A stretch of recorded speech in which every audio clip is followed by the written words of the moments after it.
প্রচণ্ড ঝড় বৃষ্টিতে বিপর্যস্ত কোচবিহার শহরের অন্যতম ব্যস্ত এলাকা রাজবাড়ী স্টেডিয়ামের সামনে আচমকাই ভেঙে পড়ে একটি বড় গাছ। সেই সঙ্গে ঝড়ের তাণ্ডবে ক্ষতিগ্রস্ত হয় রাস্তার ধারে থাকা বিলবোর্ডও।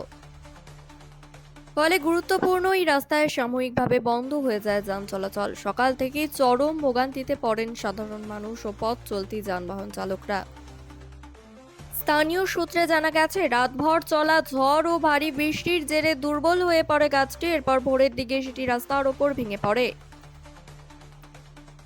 গাছ পড়ার সঙ্গে সঙ্গেই রাস্তার একাংশ পুরোপুরি বন্ধ হয়ে যায়। পাশাপাশি একটি বড় বিলবোর্ডও ভেঙে পড়ায় পরিস্থিতি আরও জটিল হয়ে ওঠে। খবর পেয়ে দ্রুত ঘটনাস্থলে পৌঁছে যায় কোচবিহার পৌরসভার কর্মীরা, ডিজাস্টার ম্যানেজমেন্ট টিম এবং প্রশাসনের আধিকারিকরা। যুদ্ধকালীন তৎপরতায় শুরু হয় গাছ কাটার কাজ ও রাস্তা পরিষ্কারের অভিযান। ক্রেন, কাটার মেশিন এবং অন্যান্য সরঞ্জাম নিয়ে উদ্ধার কাজ চালানো হচ্ছে।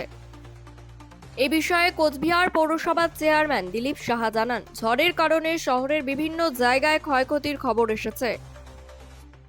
তবে রাজবাড়ী স্টেডিয়ামের সামনে দ্রুত ব্যবস্থা নেওয়া হয়েছে যাতে সাধারণ মানুষের যাতায়াতের সমস্যা না হয়। খুব দ্রুত রাস্তা সম্পূর্ণ স্বাভাবিক করে দেওয়ার চেষ্টা চলছে বলেও জানান তিনি।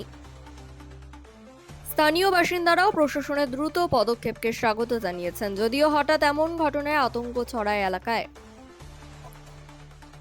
বর্তমানে পরিস্থিতি নিয়ন্ত্রণে রয়েছে এবং ধীরে ধীরে যান চলাচল স্বাভাবিক হচ্ছে। প্রাকৃতিক দুর্যোগের সময় অপ্রয়োজনীয়ভাবে বাইরে না বেরোনোর পরামর্শ দিয়েছে প্রশাসন।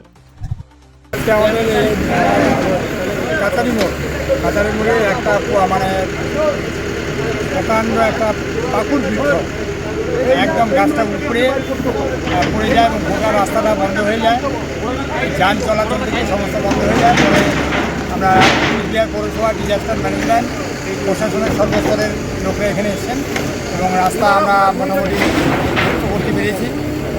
ক্ষয়ক্ষতি সেরকম কিছু হয়নি। আর আমাদের মধ্যে এখানে আছেন তিনিও খবর পেয়ে এখানে ছুটে আসেন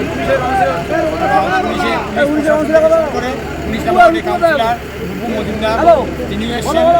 আমরা সবাই মিলে কোচবিহার পৌরসভা পুলিশ থেকে আরম্ভ করে ডিজাস্টার আরম্ভ করে সমস্ত স্তরে সিভিল ডিফেন্স সকলে মিলে আমরা এই রাস্তা মানে জঞ্জালমুক্ত পরিষ্কার করার কাজ করছি। আপাতত প্রায় শেষ পর্যায়ে বড় ধরনের কোনো ঘটনা ঘটেনি, কোনো প্রাণহানি বা কোনো ক্ষয়ক্ষতি হয়নি।